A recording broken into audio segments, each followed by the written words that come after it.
Merci, je vais voir si je peux parler comme ça. J'avais mis à l'écran, c'est le livre de Matthias Gemlich qui est, qui est sorti, donc en allemand bien sûr, sur l'équipe française. Voilà. Je suis très content de retrouver mes deux amis, Michel Massé et Mathias.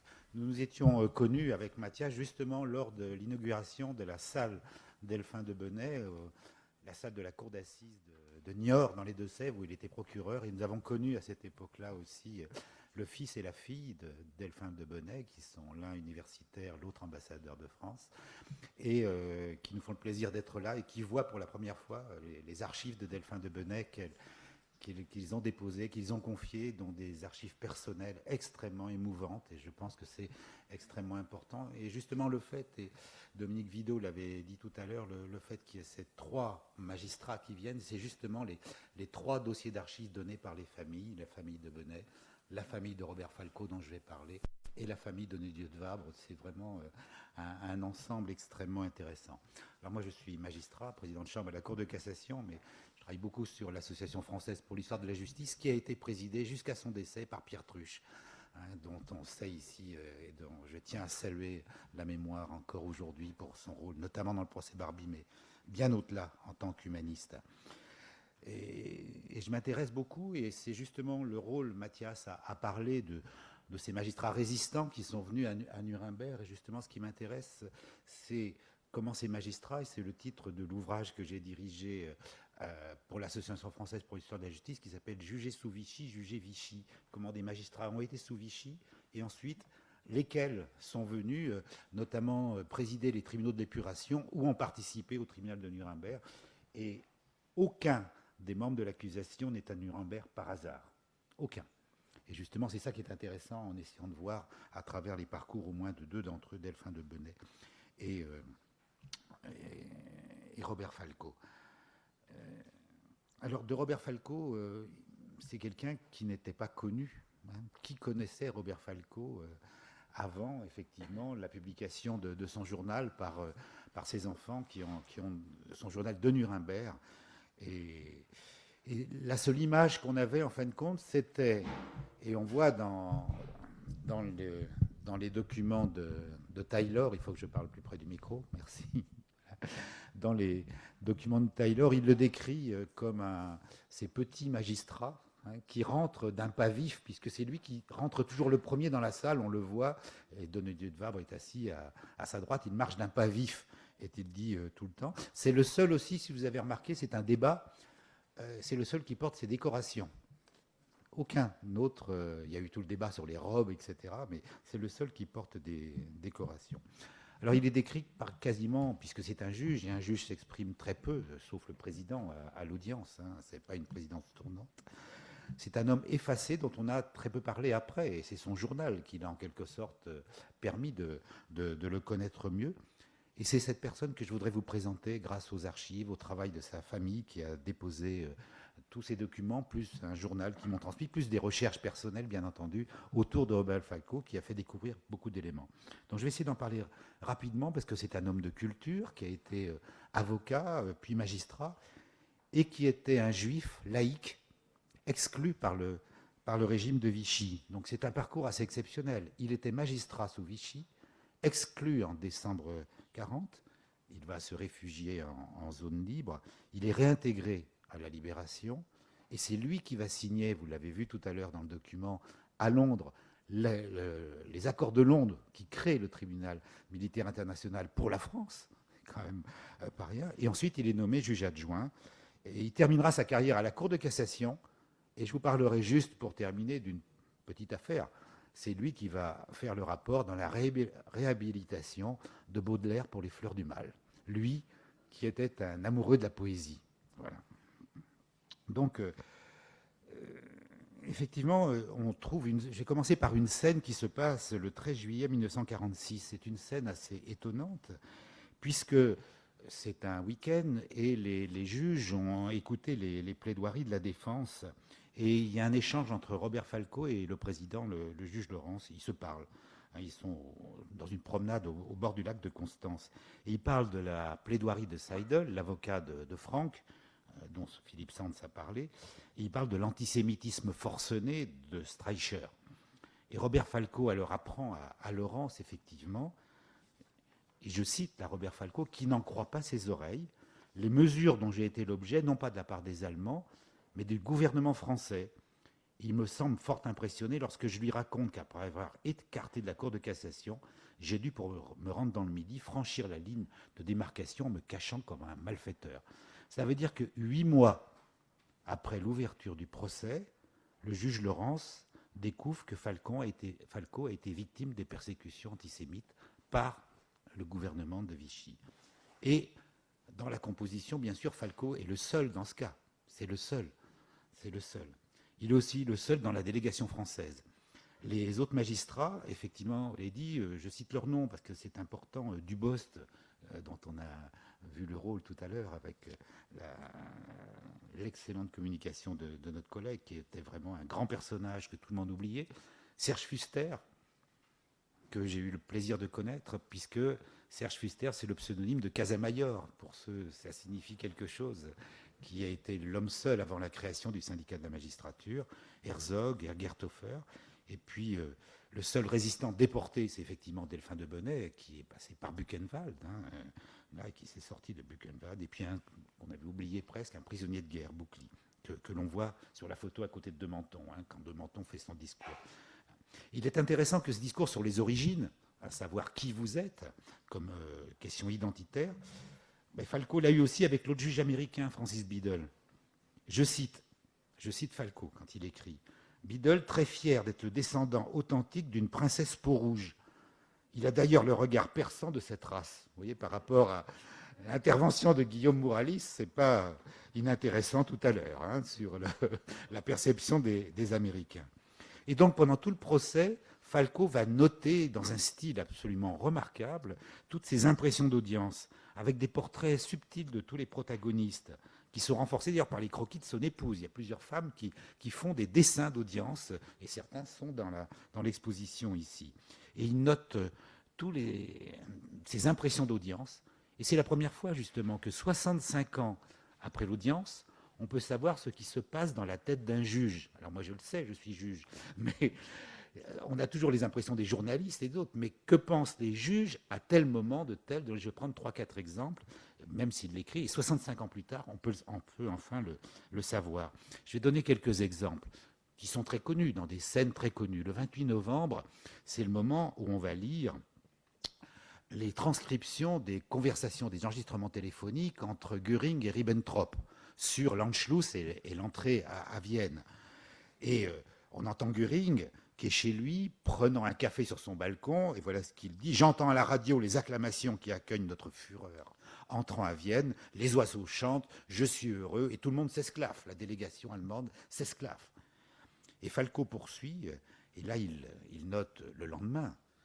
Mais Göring rit moins lorsque le lendemain, pour illustrer les atrocités commises par le régime nazi, l'orateur fait projeter sur l'écran les films tournés dans les camps de concentration dès leur libération par les Alliés. Tout le monde se souvient de ce moment. Prisonniers squelettiques sous leurs misérables vêtements rayés, malades couchés partout et incapables de se mouvoir, monceaux de cadavres débrayés par des bulldozers américains, fours crématoires, chambres à gaz, tout cet enfer a été maintes fois décrit depuis lors. Les accusés, éclairés dans l'obscurité de la salle par une rampe un peu théâtrale, contemplent presque tous avec gravité ces affreuses images. Keitel en paraît fort impressionné, tandis que Chartres affecte d'en détourner les regards. Il trouve tout de suite les mots extrêmement, extrêmement justes. Le témoignage qui touche le plus pendant l'audience, Robert Falco, comme beaucoup, en fin de compte, c'est celui de Marie-Claude Vaillant-Couturier, comme presque tout le monde, je crois, sur sa sincérité. Et voilà les mots qu'utilise Falco. Elle fait avec une simplicité pathétique et une indignation contenue la description des scènes atroces qu'elle a vues s'y dérouler. Par son ton vibrant et mesuré, une note d'émotion humaine pénètre pour la première fois dans cette salle et dans ce procès dont l'ambiance est technique et documentaire. Voilà. Et je pense qu'il fait passer beaucoup les choses. Il comprend aussi parfaitement tous les rapports de force. Qui domine les débats ? Qui domine le débat? Bien sûr, on va dire c'est Jackson, le procureur, mais il va être très impressionné par Göring. Il consacre de longs développements. Göring, je cite, « dominant la salle du haut du box où il trône, aussi à l'aise que s'il présidait une séance du Reichstag. » il dit l'habilité, il est assez, je ne vais pas utiliser le terme admiratif, mais impressionné par Goering. L'habileté dialectique de cet extraordinaire aventurier est considérable. Son ton à la fois bonhomme et autoritaire ne manque pas d'un certain charme, auquel, à n'en pas douter, l'auditoire est sensible. Et il remarque, il insiste sur le duel entre Jackson et Goering, en disant qu'il tourne à l'avantage de ce dernier. Le représentant du ministère public, Jackson, s'impatiente visiblement devant ce bloc difficile à entamer et cette intelligence qui a réponse à tout. Le procureur américain, exaspéré, fait appel à la protection du tribunal contre l'insolence de son contradicteur. SOS assez fâcheux, qui un instant fait trébucher Jackson du piédestal où il trônait depuis le début du procès. Donc il commence par Goering qui trône et il termine par le piédestal qui s'effondre de Jackson.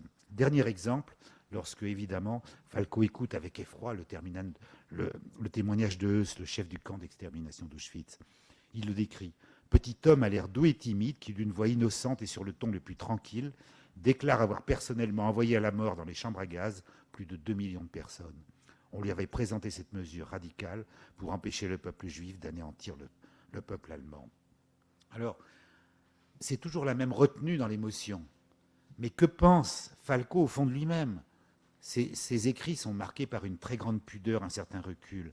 Mais ici, quand il entend Heuss, quand il entend Streicher, Frank Göring, tous ces nazis antisémites, je me suis demandé, mais est-ce qu'ils savent que parmi les 8 juges qui sont là, l'un est juif, et alors que ce juif magistrat a été exclu par le gouvernement de Vichy, que ne pouvant pas juger parce que juif. Voilà. Et donc il avait été éliminé comme indigne, ne pouvant pas porter une robe en France, et là il devient juge à Nuremberg. Car effectivement, Robert Falco a été exclu de la magistrature le 17 décembre 1940, comme 48 autres magistrats du fond et 25 suppléants de juges de paix, uniquement parce qu'il était juif, sur la base de l'indigne loi du 3 octobre 1940. Le maréchal Pétain avait même, c'est Serge Schwarzfeld qui a retrouvé ce document, que je montre dans l'ouvrage que j'ai dirigé, dans lequel, de sa main, il a étendu les éliminations. Il a dit lors du Conseil des ministres, aucun juif dans la magistrature, avait-il dit à l'époque. Alors, quelques mois avant, Robert Falco sentait monter ça. Il avait été remobilisé à nouveau. Il avait déjà fait la guerre de 14 dans les tranchées. En tout, il a fait près de 6 ans de service militaire. Il avait été remobilisé en 39-40, démobilisé. Il attend de revenir, mais il écoute la radio. Il est réfugié à Carcassonne au mois de juin. Il commence à comprendre en écoutant la radio la violente campagne antisémite qui, sous les plis du drapeau à croix gammée, commence à se déchaîner en France. Et donc, il est exclu, comme tous les magistrats juifs, sans aucune protestation des collègues. Aucune. Il y a quelques messages de sympathie. Et pourtant, au même moment, à Bruxelles, le premier président de la Cour de cassation et le bâtonnier, le président du barreau de Bruxelles, dénoncent publiquement aux Allemands l'exclusion des collègues juifs. Ils prennent une délibération publique, rendue publique aux Allemands, en disant, protestant contre le statut des Juifs en Belgique et les principes de nos lois, de nos droits constitutionnels. Il n'apparaît pas que dans l'administration de la justice, la présence d'Israélites ait été de nature de troubler l'ordre et la vie publique. Alors Robert Falco écrit, il essaye de rester dans la magistrature. Il écrit au ministre, ne sentez-vous pas que cet excès heurte profondément le sens de la mesure, de la nuance, de la discrimination, du juste équilibre qui, à travers les régimes changeants, demeure la trame de la communauté française. Robert Falco sera toujours français avant de savoir ce juif laïque, avant son identité. On verra tout à l'heure. Et on trouve beaucoup de courriers émouvants de magistrats qui protestent, comme beaucoup de personnes. Le Conseil d'État, c'est le président Porcher qui préside lui-même cette commission, puisqu'on peut être relevé, Robert Badinter l'a montré dans les bons avocats juifs, et émet un avis négatif sur sa possibilité de bénéficier des mesures d'exception, disant qu'il ne résulte pas des pièces du dossier, que l'avocat général Falco ait rendu des services éminents à l'État. C'est une formule toute faite en 2 lignes qui ne permet pas de justifier, de lui obtenir une dérogation. Donc effectivement, là on revient au discours avec Laurence, il franchit la ligne de démarcation, il va se réfugier dans un petit mât qu'il avait construit à côté de Toulon, Saint-Paul-de-Vence, jusqu'à la Libération. Et là il va lire beaucoup, et à la fin essayer de se déplacer. Et il va regretter que certains hauts magistrats qui sont là ne s'adresseront plus à lui, et que quelques avocats et magistrats viendront serrer la main d'un juif et que d'autres ne lui parleront plus, ne voudront plus affaire à lui. Il va l'écrire avec, là encore, son immense pudeur. Alors à la Libération, dès octobre 1944, il reçoit un telex pour revenir, il remonte dans des conditions extraordinaires. Je vais très vite. On oublie quand même comment était cette époque, les trains qui ne fonctionnaient pas, etc. Mais je vais essayer de revenir sur très rapidement, deux, trois épisodes de sa vie qui vont expliquer son passage à Nuremberg. Il est rentré dans la magistrature, il est né en 1882, c'est un fils d'une grande famille, son père est diamantaire, c'est le président de la chambre syndicale, il est juge au tribunal de commerce, président de section, c'est un notable, très attaché aux médailles, aux honneurs, une famille française qui se revendique française, laïque, je l'ai déjà dit tout à l'heure. Et en fin de compte, il devient docteur en droit, comme d'autres, et c'est un dilettante, c'est un homme qui aime la culture, il fait une thèse, lui aussi, comme on a vu tout à l'heure, sur les droits et devoirs du spectateur au théâtre. Vous voyez, c'était pas extrêmement là. Mais il est secrétaire de la conférence du stage, il va devenir avocat. Et j'ai réussi à trouver qu'en fin de compte, jeune avocat, je crois que ça va plaire à Maître Caïta, il défend en 1910, j'ai trouvé le dossier, un meurtrier, violeur d'enfants, il lui évite la peine de mort. Il a toujours été violemment contre la peine de mort, en estimant qu'elle était contraire à la civilisation. Alors, pourquoi est-ce qu'il va rentrer dans la magistrature au bout d'un certain temps? Il était avocat d'affaires et c'est la personne qui a rendu hommage. Son beau-frère dit il passait de longues promenades de douce nonchalance. Il eut peur par avance, en étant avocat d'affaires, de renoncer à vivre et il devint magistrat. Voilà. Donc, à l'époque, ce n'était pas comme aujourd'hui. On pouvait avoir, comme on dit, une vie douillette comme magistrat sur la charge de travail. Et en fin de compte, il est procureur. Il est procureur aux assises de la Seine, à la cour d'assises de la Seine.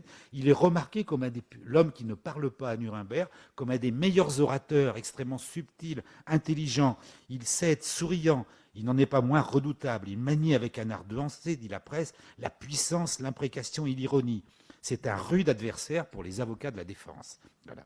Mais l'homme il ne réclame jamais la peine de mort, mais il va être désigné par son procureur pour aller assister, en fin de compte, à une des dernières exécutions capitales, le 30 avril 1938, dans la presse, devant la prison de la Santé. C'est lui qui va être l'avocat général qui va signer le procès-verbal, devant quasiment la dernière exécution capitale qui se fait en public, puisque c'est en 1939 que l'exécution capitale ne se font plus en public, mais à l'intérieur des établissements pénitentiaires. Et c'est pour ça, en 1940, il reprend sa vie normale après cet intervalle dramatique de l'exclusion et il apprend qu'il est nommé à la Cour de cassation. Il apprend, dont le premier président est incarcéré provisoirement, puisqu'il avait été le garde des Sceaux pendant un mois du maréchal Pétain, et il obtiendra un noncier. Et donc, pour la première fois de sa vie, Robert Falco va être nommé comme juge à la Cour de cassation. Il a toujours été procureur toute sa carrière. Et là, voilà ce qu'il dit, au mois de juin 1945, alors que je poursuivais mon labeur paisible à la Cour de cassation, tu vois, toujours cette charge de travail énorme, on demande un magistrat pour un tribunal international en voie de création pour se faire connaître. On demande quelqu'un qui parle anglais. Il n'a pas parlé anglais depuis 30 ans, mais en fin de compte, il va être le seul candidat, le seul qui parle anglais. Il va être le seul candidat pour se présenter. Alors, et il s'agit, en fin de compte, il croit que c'est pour occuper, on lui dit que c'est pour occuper le poste de ministère public. Et on lui dit tout de suite, vous partez à Londres, sans aucun moyen. L'ambassadeur de France à Londres, pardon pour les ambassadeurs qui sont dans la salle, ne voit aucunement l'importance de cela. Et il n'a aucun ordre de mission. Il ne sait pas pourquoi il est à Londres vraiment. Il y a le professeur Gros qui l'assiste, qui est un universitaire spécialiste de droit international. Il est accueilli par l'ambassadeur dans une totale indifférence. Il n'a aucune instruction. Alors que Robert Jackson et toute la délégation américaine a tout prévu sur le tribunal pénal international. Comme vous l'avez dit tout à l'heure, lui aussi est opposé, il trouve choquante l'infraction de conspiracy, cette notion de crime collectif qui est là, qui va être la notion de complot, conspiracy. Toute la délégation française va être opposée, ce qui n'est pas dans la culture française, mais ils vont l'accepter. Et il va essayer de faire intervenir quelques notions aussi de droit pénal français, mais en tout cas, il va signer au nom de la France, le 8 août, les accords de Londres qui créent le tribunal militaire international. Alors, Dès qu'il revient, il apprend qu'il ne sera pas au ministère public puisque c'est de Menton, et donc il apprend qu'il est suppléant de Nuit de Fabre. Alors effectivement, là vient l'épisode extrêmement délicat, puisque dans son journal, il en parle. Vous savez que Denis de Vabre, et c'est le débat avec Philippe Sands et la famille de Denis de Vabre, est attaqué dans le journal Le Populaire. Hein, c'est le seul journal où on dit qu'il a connu Franck dans des congrès de droit international. Et Henri de Neuilly-de-Vabre lui dit, dans l'avion, puisque l'article du Populaire est sorti le matin même, dans l'avion, il lui a dit qu'il s'est rendu, de Neuilly-de-Vabre, à plusieurs reprises à des congrès nazis, au cours duquel il a eu l'occasion de dîner chez le président de l'Académie de droit allemand, Franck, d'y rencontrer ce très cher, de des accusés, situation qu'il gêne. Mais dans son ouvrage, Robert Falco relèvera, je cite, la conscience scrupuleuse de son collègue pendant tout le procès. Il ne dit que ça, sur la conscience scrupuleuse de son collègue. Donc revenons simplement, je vais terminer rapidement.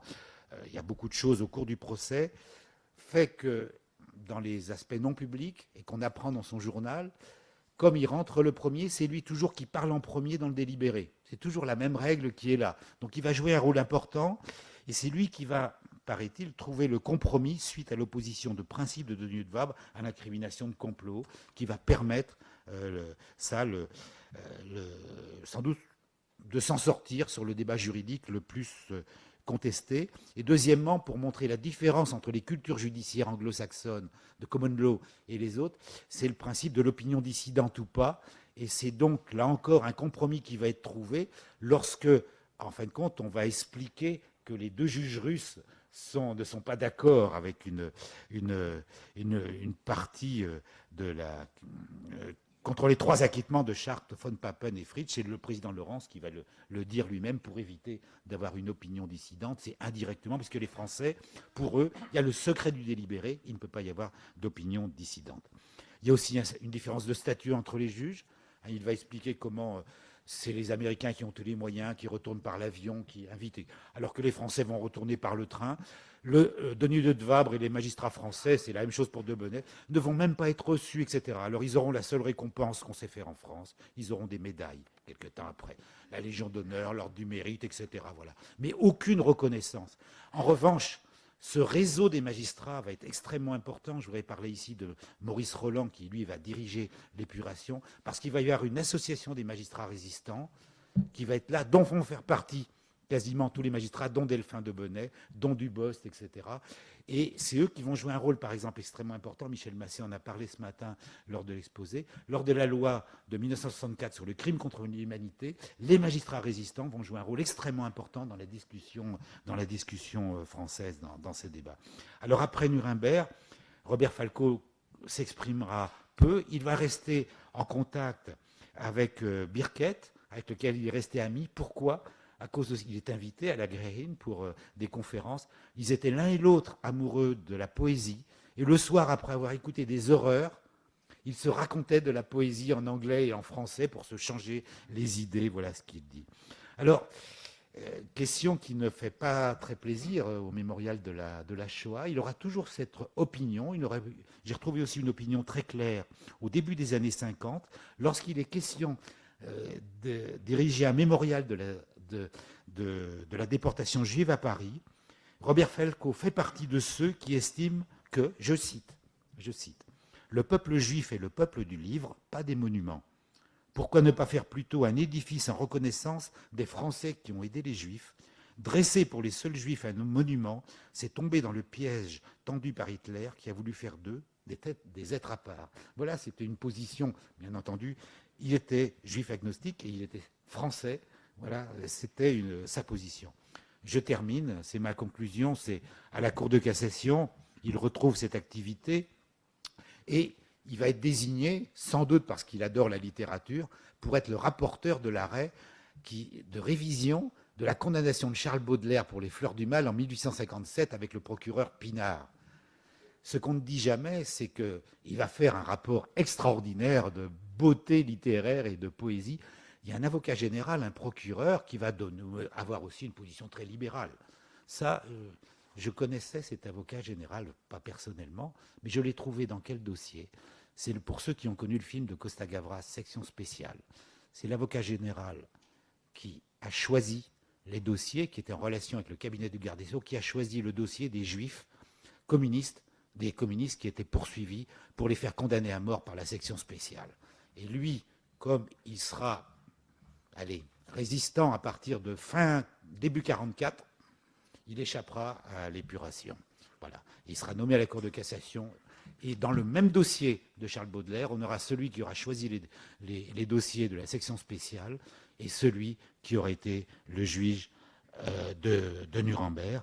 Il conclut en demandant à ses collègues de rectifier l'erreur commise par des magistrats trompés par l'esprit de leur époque dans une œuvre dont le temps a sculpté le vrai visage, et de restituer, il demande aux juges de restituer enfin à leur véritable parfum, à ces fleurs maladives, et bien que ce dernier hommage permette de rendre un hommage à cette fleur, à cet homme de bien que fut Robert Falco. Je vous remercie.